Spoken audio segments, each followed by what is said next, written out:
So tomorrow night, Christmas tree lighting, New York City, Rockefeller Center, one of the great traditions we have here in New York. Anti-Israel protesters are going to show up. They say group is within our lifetime planning to disrupt the lighting. Nice, right? Good. So this puts the New York City police in a terrible position because they have to stop these people. And it's very hard because these people look like everybody else. They'll infiltrate in and then they'll disrupt. And then the cops have to grab them and all of that. Now, the members of Within Our Lifetime know no matter what they do in Rockefeller Center, nothing will happen to them. Yeah, they might get arrested, but they'll be out a couple of hours, won't be prosecuted, charges will be dropped. They can do whatever they want to do. Spit at the cops, sure. Curse at them, go ahead, or her. Yeah, we'll do that. We'll have a great time. So New York City is now a public safety disaster, right? Because of the far left politicians gutting the criminal justice system here. And that there's no two sides to that story. None. That's what's happening. So now we learn that 2,516 New York City police officers have left the force this year. We still have another month to go. Okay? They're quitting. And these are usually experienced officers, been around. Right? They're retiring or they're taking jobs in other municipalities, whatever they may be. That's a big crew. And because of the migrant expense, the mayor, Adams, of the town says, we can't have any more money going into the police department for a while. We're canceling training classes. 3 of them. So that means no new cops are coming on because the migrants are taking all the money the city has. So no cops. Can you just do the math on this thing? So joining us now from New York City is a New York City icon. His name is Curtis Sliwa, founder of the Guardian Angels. One thing you might want to know is that Sliwa never takes the hat off. He's got a special shampoo that kind of goes underneath it. And he's my colleague at WABC Radio, the big talker in NYC.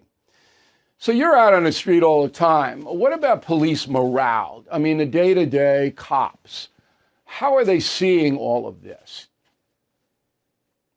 Well, you have a mayor who was elected. In fact, I ran against him as a Republican alternative, who said, I will protect the cops. I was a cop myself for 22 years. And unfortunately, he's done anything but.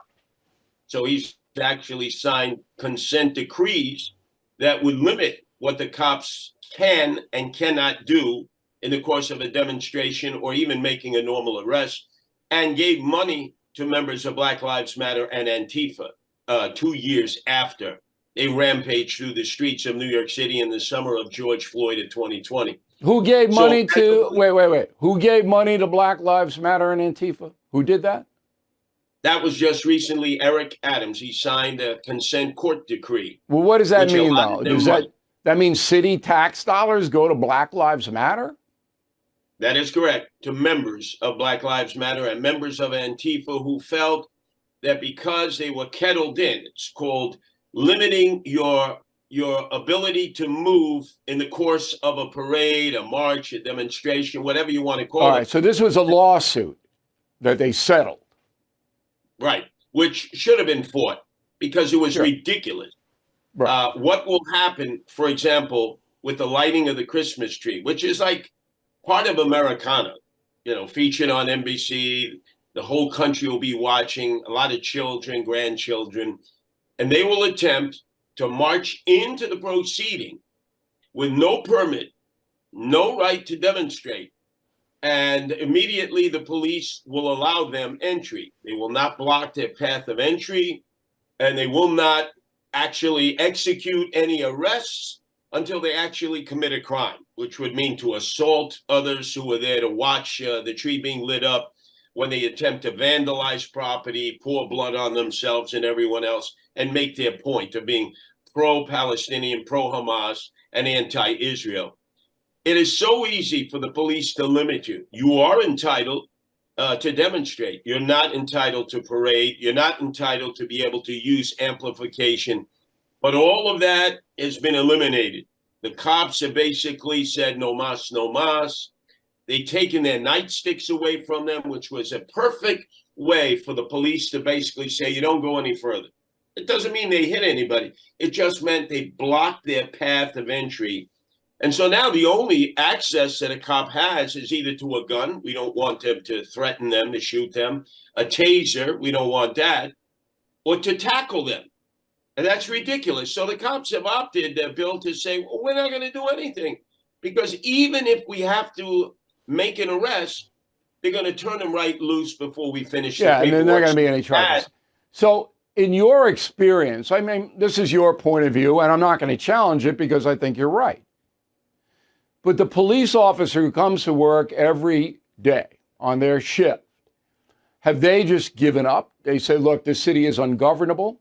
The rules that prohibit us from keeping order are insane. So we're going to take our paycheck, stand there, and not do much. Is that what's happening?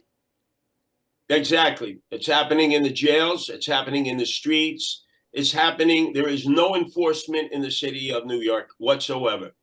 So when you see things that remind you of anarchy, understand the police are getting paid. They'll do their job. They've been trained in the academy to use proper force when necessary to make arrests, to stop individuals from doing harm to others and from vandalizing property. But the powers that be, in this case, the mayor and the police commissioner, will not allow them to do their job. And the mayor, in this case, Eric Adams, must stand up for law and order, public safety, and the police.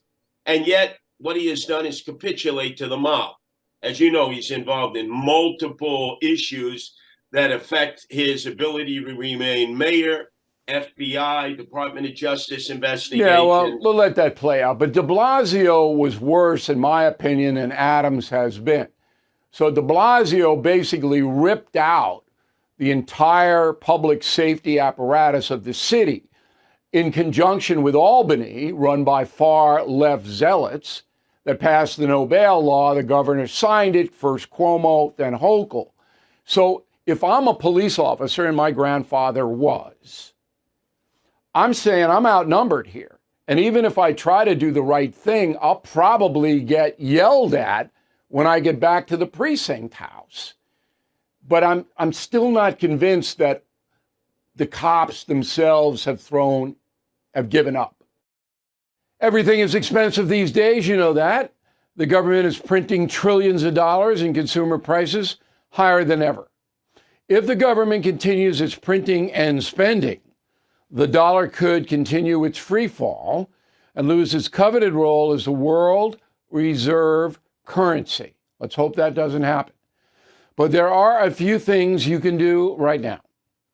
American Hartford Gold can show you how to protect your money, your retirement, your hard-earned savings against inflation by helping you diversify a portion of your portfolio into physical gold and silver. Start with a short phone call, and they can have physical gold and silver delivered right to your door or put inside your 401k or IRA. So please call or text them right now.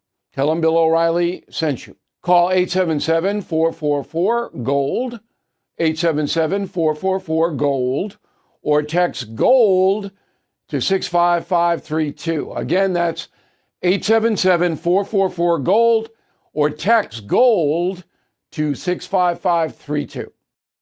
Thank you for watching the No Spin News. To watch the full episode anytime on BillO'Reilly.com, please sign up to become a premium or concierge member. Visit BillO'Reilly.com to sign up and start watching today.